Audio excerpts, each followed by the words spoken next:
आज मसाला किचन में बन रही है दिवाली से बची हुई खील से बहुत बढ़िया रेसिपी। तो दिवाली की बची हुई खील को हम कैसे यूज़ करें, चलते हैं कुछ नया बनाने के लिए। नमस्कार, स्वागत है आप सबका आपके अपने मसाला किचन में। आप सबकी ढेरों रिक्वेस्ट आई है कि नेस्ले मैगी का जो कॉन्टेस्ट चल रहा है उसमें हम पार्टिसिपेट नहीं कर पाए दिवाली की वजह से। तो कोई बात नहीं, हमने उसकी डेट बढ़ा दी है, 25 नवंबर लास्ट डेट है। तो जल्दी जल्दी पार्टिसिपेट कीजिए और इस सरप्राइज गिफ्ट को अपने पास लाइए। बहुत ही टेस्टी ये रेसिपी है, इसे खाने का मन करेगा बार बार। अगर खीर नहीं होगी तब भी आप इसे मंगा कर भी इस रेसिपी को ज़रूर बनाएंगे। और हाँ, अगर आपके घर में खीर नहीं बची है तो मुरमुरे भी इसमें डाल सकते हैं, पर इसे बनाइए ज़रूर। अब ये जो खीर होती है, खीर चावल की धान से बनती है। अब धान में जो छिलके होते हैं पीले पीले, वो इसमें कई बार लगे हुए होते हैं, तो वो हमें खाने में अच्छे नहीं लगते। तो सबसे पहले हमें इस खीर को साफ़ करना होगा। वो पीले पीले जो छिलके हैं उन्हें हमें हटाना होगा। एक थाली में रखकर सारे छिलके पीले पीले हटा दीजिए।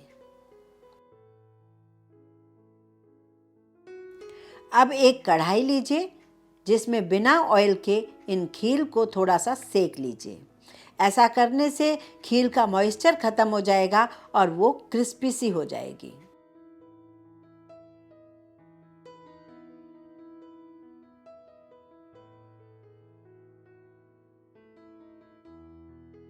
अब इस खीर से हम बनाएंगे भेल। अब आप तो जानते हैं भेल बनाने के लिए हमें चाहिए होती है चटनियाँ। तो हमें इसके लिए दो टाइप की चटनियाँ चाहिए, एक हरी और एक मीठी। हरी चटनी 2 दिन पहले मैंने एक वीडियो के साथ आपको शेयर की है, उसकी लिंक मैं नीचे डिस्क्रिप्शन बॉक्स में डाल दूंगी। अब है हमारे पास मीठी चटनी। मीठी चटनी आप इमली के साथ बना सकते हैं या आमचूर के साथ। आज मैं बनाऊंगी आमचूर के साथ। अब जो ये चटनी होती है इसके साथ हमें चाहिए होती है काफ़ी सारी चीनी, गुड़। पर अगर हमारे पास बची हुई दिवाली की मिठाई की चाशनी है तो फिर क्या है, आप उसी के साथ ही बना डालिए इस चटनी को भी। आज मेरे पास वो चाशनी नहीं है तो मैं बना रही हूँ इसको चीनी और गुड़ के साथ। जब तक खीर सिक रही हैं तब तक हम बना रहे हैं मीठी चटनी। यहाँ लिया है मैंने पौना कटोरी चीनी, 1/4 कटोरी गुड़, 1/4 कटोरी अमचूर पाउडर, थोड़ा सा काला नमक, सादा नमक, लाल मिर्च पाउडर, थोड़ा हींग, थोड़ा सा ड्राई फ्रूट में मैंने किशमिश और खरबूजे के बीज लिए हैं। इसमें हम डालेंगे एक सौंठ भी, मतलब अदरक का पाउडर। अब एक बड़ा सा बोल ले लीजिए, उसमें डालेंगे हम पानी 1 कप, उसमें अमचूर मिला देंगे। जब हमारे पास चाशनी होगी तब हम पानी थोड़ा कम मिलाएं। यहाँ पर मैंने एक पैन रख लिया है, उसमें आधा चम्मच मैंने ऑयल डाल दिया है। ऑयल के साथ मैंने आधा चम्मच जीरा और ये ड्राई फ्रूट डाल दिया है। ड्राई फ्रूट को थोड़ा सेक लेने से ये चटनी काफ़ी लंबी चलती है। अब इसे सेकने के बाद मैं डाल रही हूँ इसमें अमचूर वाला पानी। अब मैं चीनी और इसमें गुड़ डाल रही हूँ। आप चाशनी डालना चाहें तो इस वक्त आप चाशनी डाल दीजिए। अब यहाँ पर मैं डाल रही हूँ 1/4 टीस्पून हींग, सादा नमक, काला नमक, काश्मीरी लाल मिर्च पाउडर। इन सब को मैं मिलाकर इसकी चटनी बना रही हूँ। ये चटनी हमारे बहुत काम आती है, किसी भी चाट में और किसी भी भेल में बहुत काम आती है। काफ़ी दिनों तक हम इसे रख सकते हैं।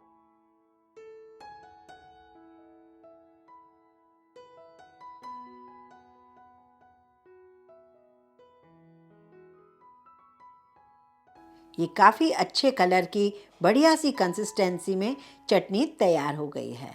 अब इसमें मैं डालूंगी 1 चम्मच सौंठ का पाउडर। सौंठ का पाउडर मतलब अदरक का सूखा पाउडर। अगर आपके पास नहीं है तो थोड़ी सी अदरक ग्रेट करके आप पहले ही डाल देते। लीजिए, तैयार हो गई है सौंठ की खट्टी मीठी चटनी। अब हम भेल में इस चटनी को यूज़ कर सकेंगे। लीजिए, इतनी देर में हमारी खीर भी सिककर तैयार हो गई है। खीर को हम एक प्लेट में निकाल लेते हैं। जैसे ये ठंडी हो जाएगी क्रिस्पी भी हो जाएगी।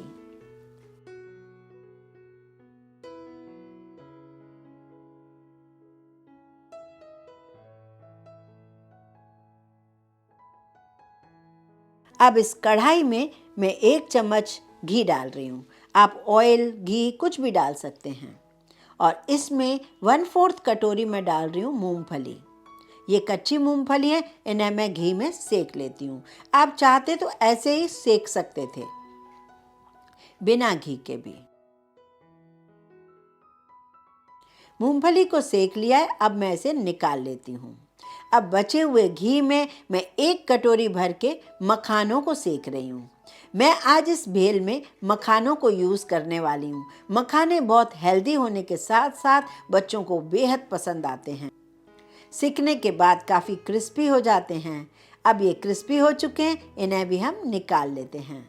अब एक बाउल में मैंने थोड़े से मखाने और खील ले ली हैं और इसमें मैं जो यूज़ करने वाली हूँ वो है मेरे पास कटा हुआ बॉयल आलू, मूंगफली, खीरा, टमाटर, प्याज, नींबू, हरा धनिया, हरी मिर्च, बारीक सेव, क्योंकि भेल बना रहे हैं, थोड़ा सा अनार कटा हुआ है और दोनों चटनियाँ हैं। तो अब हमें जितनी भेल बनानी है हम उतनी ही बनाएं, क्योंकि ये मखाने जो हैं ज़्यादा मॉइस्चर ले लेते हैं, तो ज़्यादा भेल एक साथ ना बनाएं। अब हम बना रहे हैं भेल।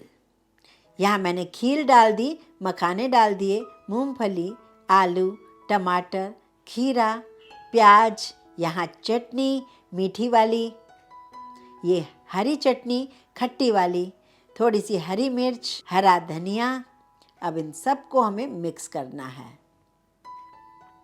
जब भी बच्चों को भूख लगे आप ये ज़रूर ट्राई कीजिए। थोड़ा सा नमक, स्वाद अनुसार लाल मिर्च पाउडर और थोड़ा सा जीरा पाउडर। चटनियाँ भी स्पाइसी हैं तो आप अपने हिसाब से मसाले डाल सकते हैं।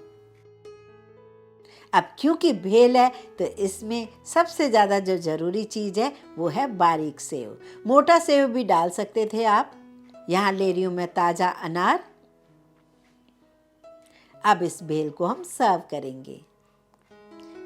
इसे शाम को चाय के वक्त ज़रूर बनाइए। इस तरीके से आपकी बची हुई खीर भी यूज़ हो जाएंगी और टेस्टी इतनी होगी कि बार बार बनाकर खाएंगे। इन्हें एक ही बार में सेक के रख लीजिए और फिर जब मन चाहे थोड़ी थोड़ी भेल को बना सकते हैं।